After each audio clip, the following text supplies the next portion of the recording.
Hola chicos, en la clase de hoy vamos a hablar sobre la prevención en patologías respiratorias. Vamos a comenzar esta charla haciendo un breve repaso de la anatomía y la fisiología del aparato respiratorio.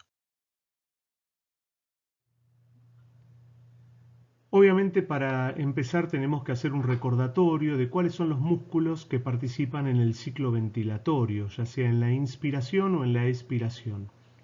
Los músculos respiratorios, o bien dicho los músculos ventilatorios, están diseñados para funcionar de una manera continua sin interrupciones.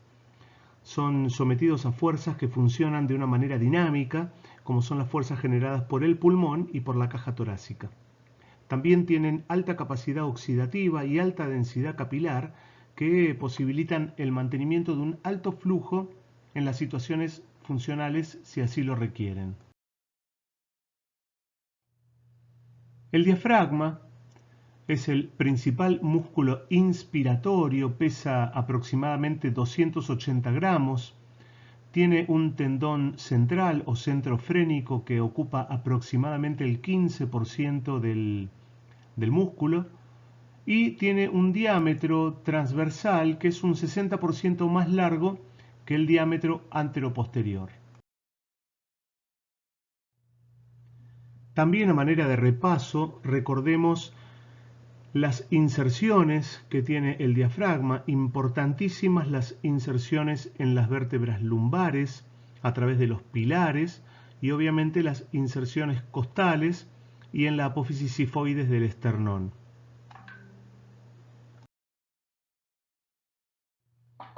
También muy importante tenemos que recordar que el diafragma está atravesado por varios orificios, como ser el orificio aórtico, el hiato esofágico, el hiato de la vena cava inferior, y algunos hiatos menores, como ser el hiato esternocostal, por donde pasa una rama de la arteria torácica interna. ¿Cuáles son las situaciones que reducen las propiedades diafragmáticas? Bueno, los prematuros, la atrofia muscular que traen algunas enfermedades neuromusculares crónicas, la desnutrición, cualquier problema que genere disminución en la perfusión y en el aporte de oxígeno diafragmático, y obviamente el elevado volumen pulmonar que manejan los enfermos de EPOC. No nos tenemos que olvidar la importancia de los llamados músculos accesorios, como ser el esternocleidomastoideo, los escalenos, los serratos y los intercostales. La acción de los intercostales es fundamental durante la inspiración. Tienen un importante rol postural y también una actividad en la regulación de los espacios intercostales. También los intercostales internos, la gran parte, son músculos expiratorios. También a manera de repaso, sigamos viendo cuáles son las partes que tiene el aparato ventilatorio. Por un lado, una vía aérea superior y una vía aérea inferior. La vía aérea superior está compuesta por la nariz, la faringe, la laringe y parte de la tráquea. Y la vía aérea inferior es la que comienza inmediatamente debajo de las cuerdas vocales. Sería la tráquea y las divisiones bronquiales, los bronquiofuentes y las 25 generaciones bronquiales. Los bronquios tienen más de 1,5 milímetros de diámetro y sin embargo ya los bronquíolos más pequeños tienen menos de 1,5 milímetros.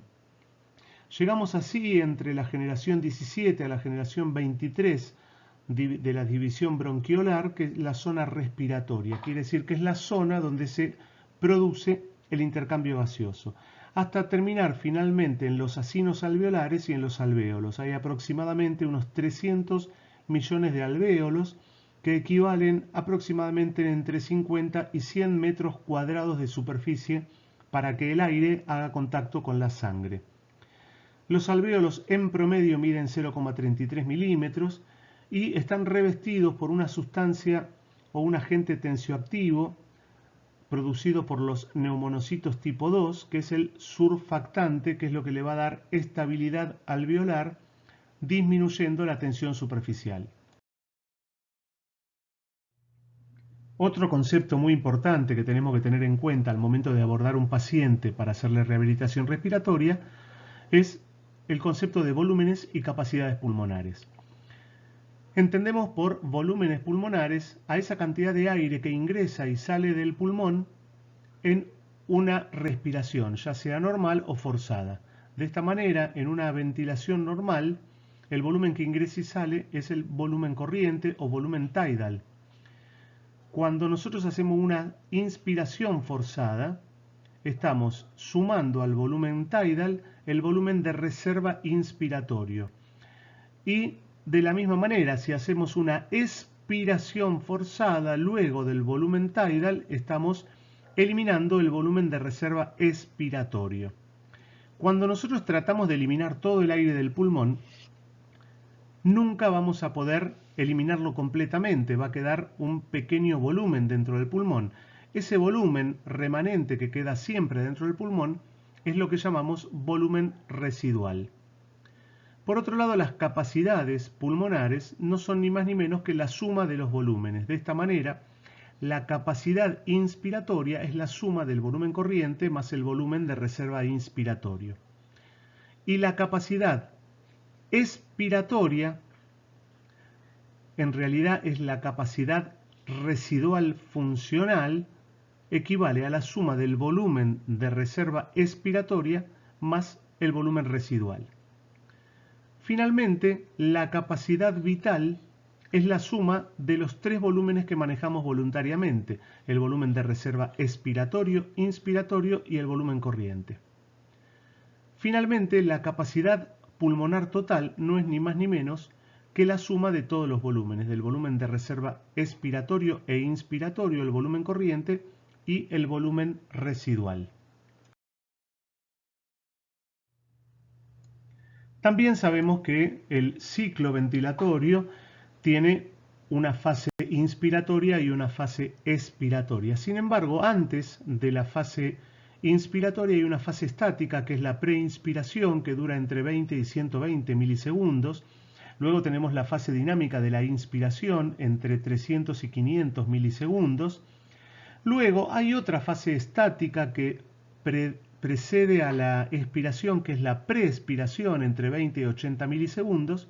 Y finalmente la expiración, que es una fase dinámica y que ocupa aproximadamente entre 2 o 3 veces el tiempo inspiratorio.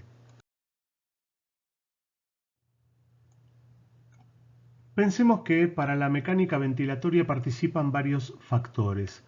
Obviamente hay músculos inspiratorios que son voluntarios e involuntarios.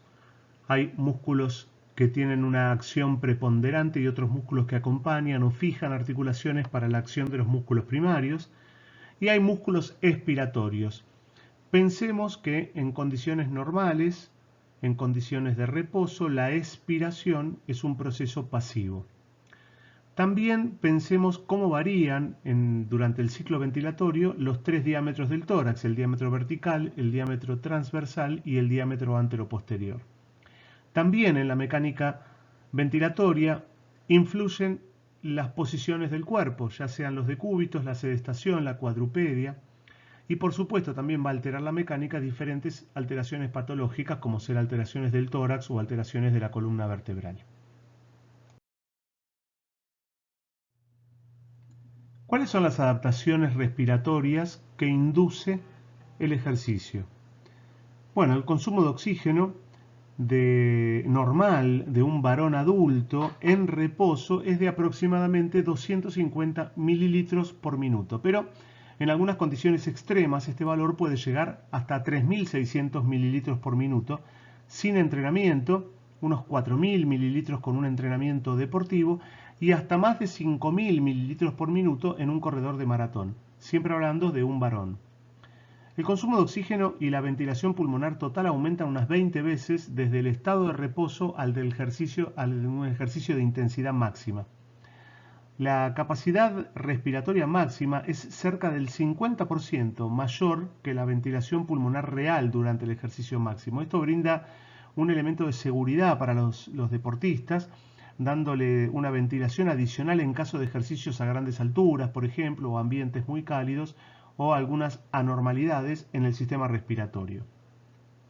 Con respecto al efecto que tiene el entrenamiento sobre el consumo máximo de oxígeno, pensemos que el consumo de oxígeno bajo un metabolismo aeróbico máximo en periodos cortos de entrenamiento, 2 o 3 meses de entrenamiento, solo aumenta el 10%. Sin embargo, los corredores de maratón presentan un VO2 máximo alrededor del 45% superior al de las personas no entrenadas. En parte este valor superior corresponde a una determinación genética, es decir, son personas que tienen mayor tamaño torácico en relación al tamaño corporal y poseen músculos respiratorios más fuertes. También la capacidad de difusión de oxígeno se modifica, se incrementa al triple de su valor la capacidad de difusión entre el estado de reposo, que es de 23 mililitros por minuto, y el de ejercicio máximo, que es de 64 mililitros por minuto aproximadamente. Esto se debe principalmente a que el flujo sanguíneo a través de los capilares pulmonares es muy lento e incluso nulo durante el estado de reposo, mientras que en el ejercicio el incremento del flujo sanguíneo en los pulmones hace que todos los capilares se hayan abierto, se hayan perfundidos al máximo, lo que brinda mayor superficie donde el oxígeno pueda difundir. Respecto a los gases sanguíneos, tanto la presión arterial de oxígeno como la presión arterial de dióxido de carbono se mantienen casi normales, lo que indica una gran capacidad del sistema respiratorio para suministrar una aireación adecuada de la sangre, incluso durante el ejercicio máximo. En el ejercicio de respiración se estimula principalmente por mecanismos neurógenos, por estímulo directo del centro respiratorio y por las mismas señales que se transmiten desde el cerebro a los músculos para producir movimiento y por señales también sensoriales hacia el centro respiratorio que están generadas en los músculos en contracción y en las articulaciones en movimiento. Así terminamos este breve repaso. Vamos a continuar con la rehabilitación respiratoria en el próximo capítulo.